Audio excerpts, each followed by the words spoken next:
And then John, if you just bring up really nice and close just the side of your face for me. Even higher than that, higher than that?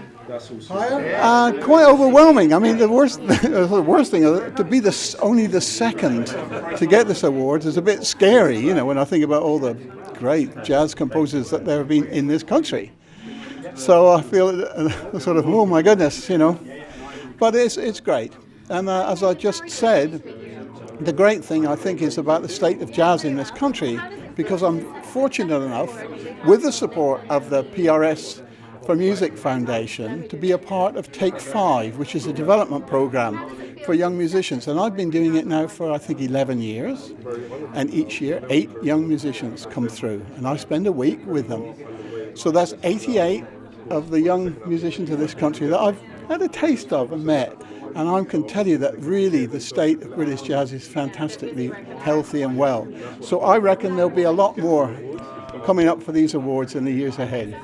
Well, it's funny how things move in waves. I think I came up at the end of the 60s when there was one of those big waves of activity with these musicians who went on to be very, 2 or 3 of them went on to work with Miles Davis and made a whole huge impression in world terms, in the European terms.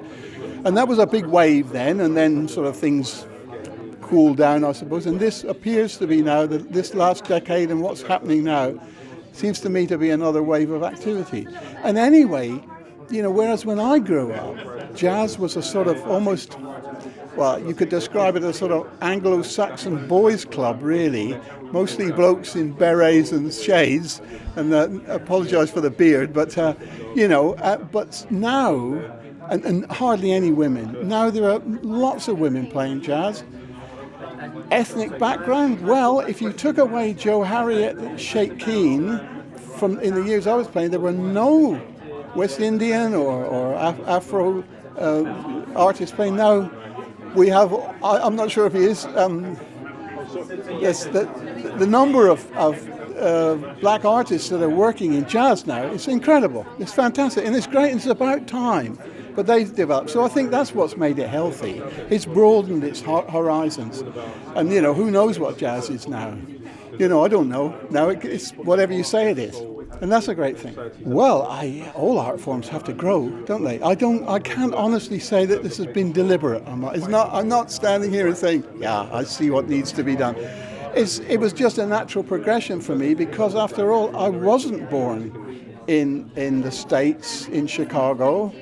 I was born in Plymouth and down in Devonshire, you know, and I didn't really hear much jazz until my late teens. So I grew up with, you know, church music and school music and classical music, basically.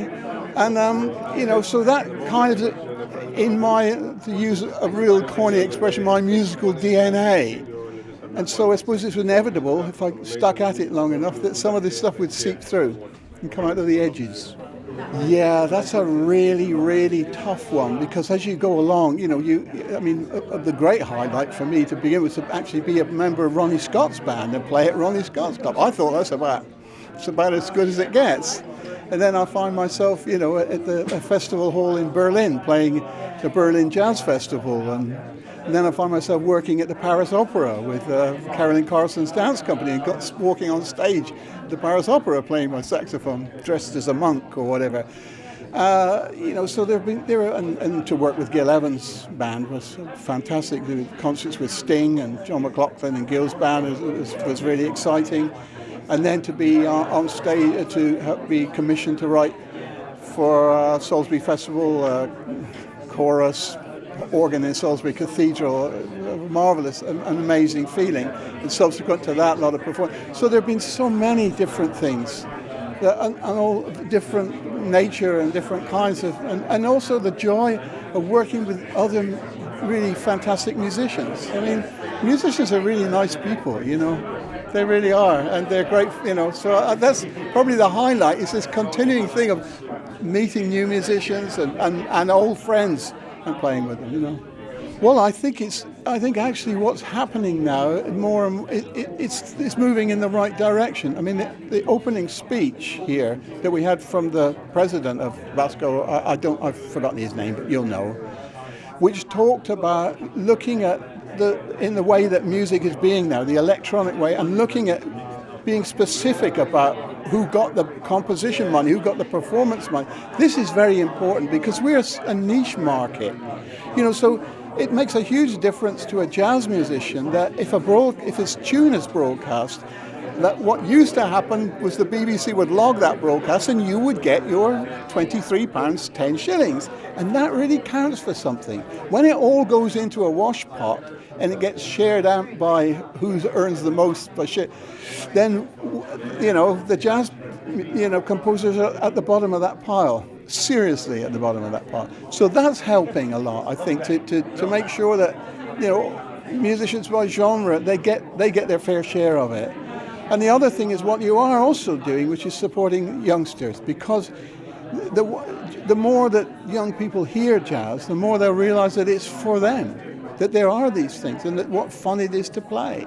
And this whole thing that jazz has got is the freedom of expression, to improvise, to be yourself every night.